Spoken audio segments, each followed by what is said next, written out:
Yon.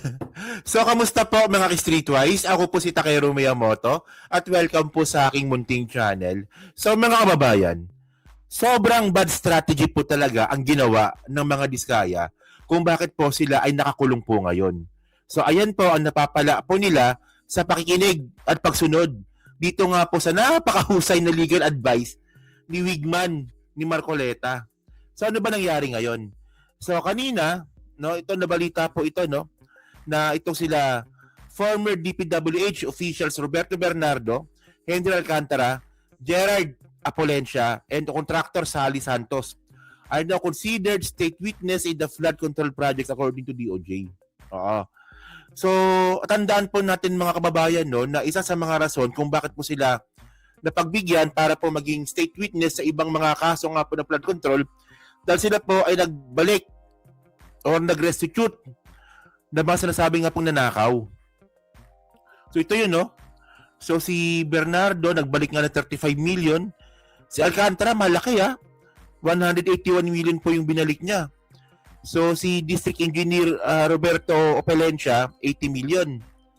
Tapos yung Sally Santos, 20 million yung contractor. Alam nyo, ano bang ayaw ng mga Diskaya kung bakit ayaw nila magbalik ng pera? At anong pakialam dito ni Marcoleta?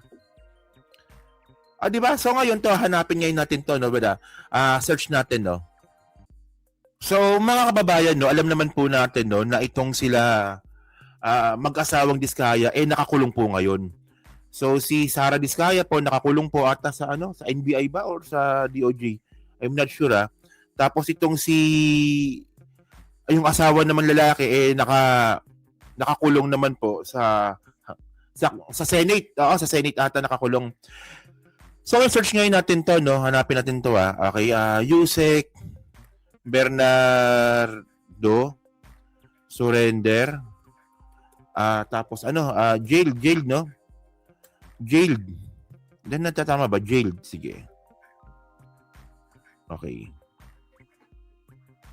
So, sinesearch nga ngayon natin dito, no? So, hindi pala, no? Si Alcantara surrenders 110 million. So, detained. Wala rin, no? Detained. Wala rin, no? So, ibig sabihin, no? Hanggang ngayon, hindi pa rin po nakadetain o nakakulong. Mali pa spelling ng detained. Itong mga to. Wala, oh.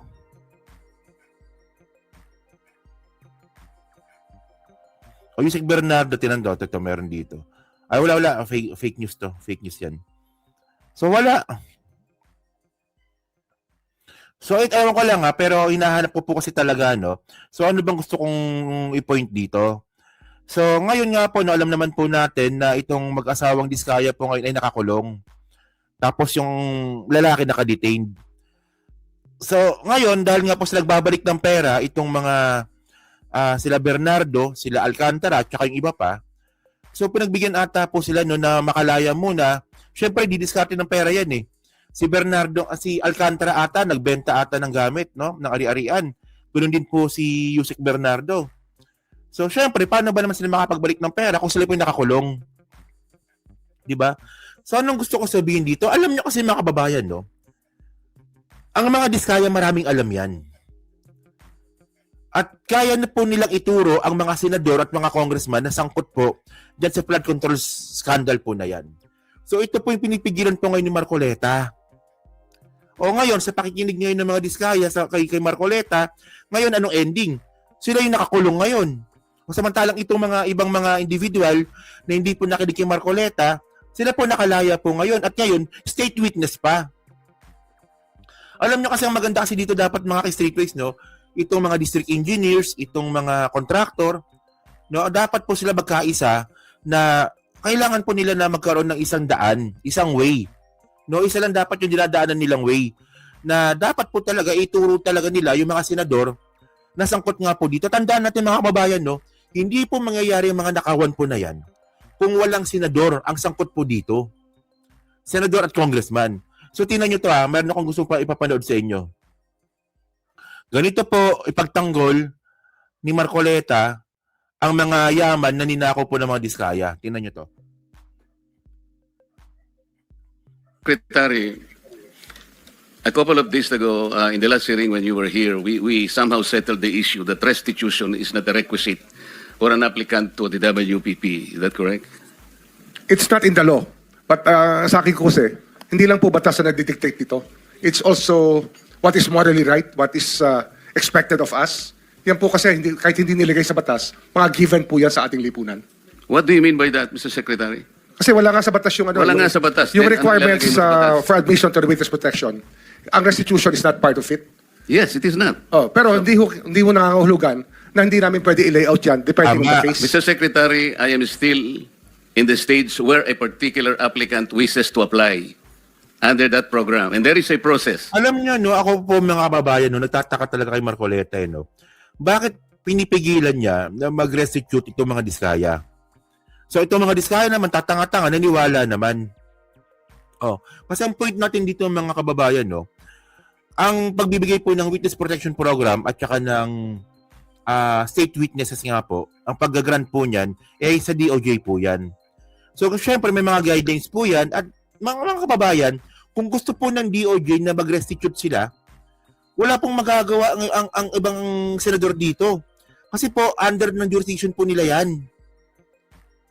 O di ba? So ano ba sabi dito ni Rimulya? O para namin malaman na sila'y bukal sa loob ang kanilang pagiging state witness o maging parte ng witness protection program. O kailangan muna nila magbalik na ng mga ninakaw nila. So yun po sa point ng admittance. Na talagang may ninakaw po talaga at sila po ay nagsisisi na kailangan nilang ibalik ito. Ano bang hindi maintindihan dito ni Marcoleta? So ngayon, kung bakit nakakulong ngayon ng mga diskaya, walang ibang dapat sisihin dito ang mga diskaya kundi si Marcoleta kasi ako naniniwala po ako no, na hindi na malabong hindi nag-uusap yan. Si Diskaya at si Marcoleta hindi nag-uusap, malabo pang po mangyari yan. At ako naniniwala po ako no, na ito po yung ina-advise ni Marcoleta na huwag kayo magbalik ng pera, akong bahala sa inyo. O ngayon, nakakulong kayo ngayon. Nakumpiska yung mga ari-arian ninyo ng gobyerno. Hindi nyo binalik nakumpis ka. O, so mawawala din pala sa inyo. Ganun din pala, hindi nyo pa binalik. O, dapat good shot sana kayo. O, naka-freeze yung mga bangko ninyo. Anong nagawa ni Marcoleta ngayon? May nagawa si Marcoleta? Ha? O, ayan ang problema ng pakikinig po kay Marcoleta.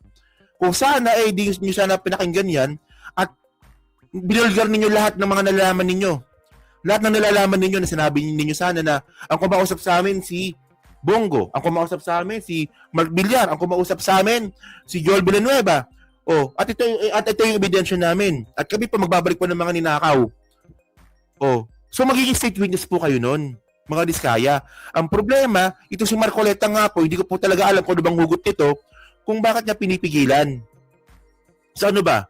Protector ba si Marcoleta ni Bongo? Protector din ba si Marcoleta ng mga ibang mga senador na sangkot sa flood control scandal? Nakakapagduda na po ito di ba? O parang ito nga po si pinapakita kong video.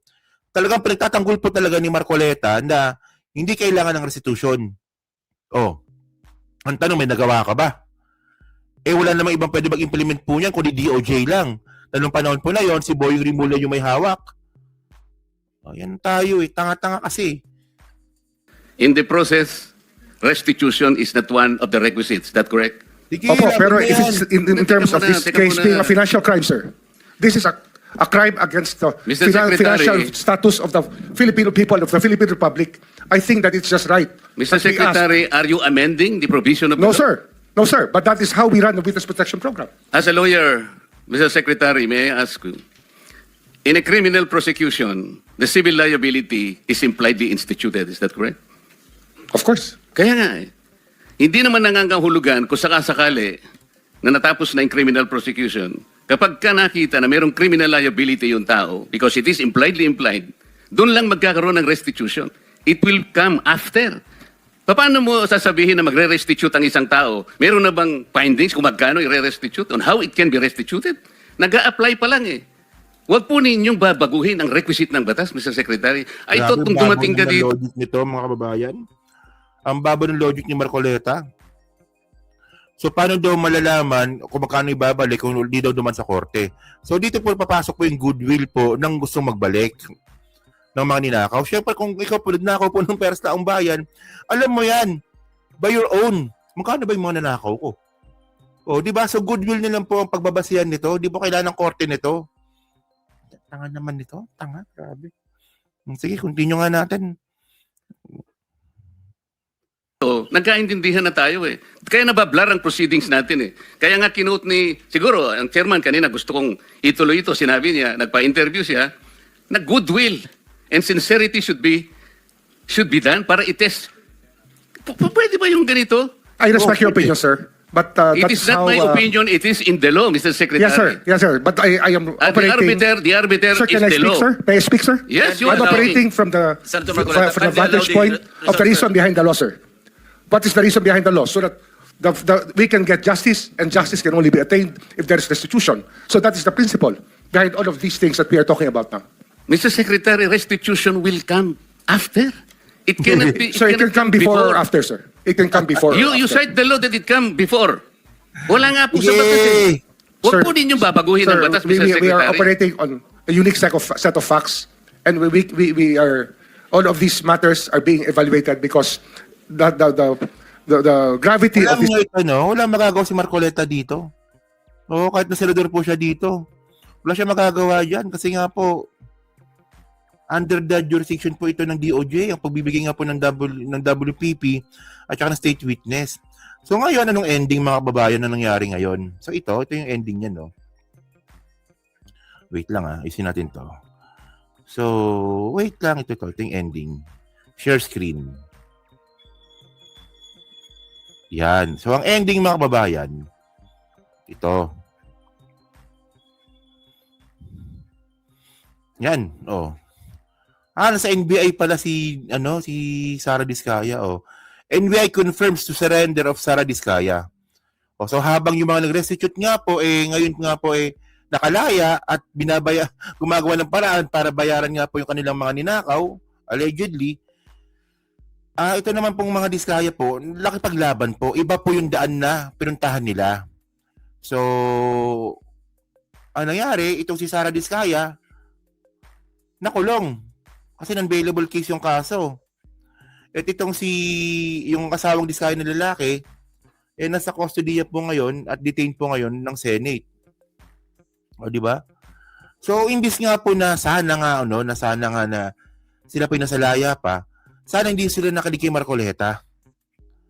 Ayun ang point natin dito. Kung hindi po kayo nakinig kay Marcoleta, ako po, mas maganda po sana, kung di sila nakinig kay Marcoleta, malamang, sila po ngayon sa laya na, ito mga nakumpiska po na mga ari-arian po sa mga Diskaya po, yung malamang, hindi yan nakumpiska, kundi sinurrender po nila. O, di ba? At ituro po nila kung sino yung mga senador na masangkot dito. Kasi, for example, itong sila Henry Alcantara at saka si Yusek Bernardo, nagturo po sila ng mga senador na sangkot. Di ba tinuruan nga nila si Kiss Di ba si Kiss, si Joel, si Bongo, di ba? Si Mark Villar. So ganoon din po dapat ang ginawa po ng mga Diskaya. So ngayon malino mga kababayan na kaya ginagawa ito ni Marcoleta, napigilan nila na magsalita itong mga Diskaya kasi pinuprotektahan po ni Marcoleta yung mga kaalyado niya mga senador na pro Duterte na sangkot po sa flood control scandal. Kaya tayo tumatagal. So doon sa mga bumoto kay Marcoleta, sulit ba? Sulit ba yung panggagago ni Marcoleta? Diba? So yun mga kababayan, so kayo po, masasabi nyo nga po dito na kung nakakulong man ngayon ang mga Diskaya, wala silang yung mga dapat sisihin dito kundi si Marcoleta lang. Diba? Deserve. Bell muna tayo. Yun. So yun, so dyan po sa team replay, so ano nga po masasabi nyo nga po dito? So syempre, pa-comment lang po sa baba at binabasa ko pong lahat yan. At then, di ba? Sa team replay ulit, so pa-like, pa-subscribe, hindi na makalabisan, pa-share na rin pa ng content ngayon natin. Kung deserve ba itong ma-share nga, di ba? Importante yung share ninyo. Naka-shadow band ako ngayon, di ba? So yun mga street guys, so yun, so kita na lang ulit tayo sa susunod na content. So thank you, salamat, and bye-bye.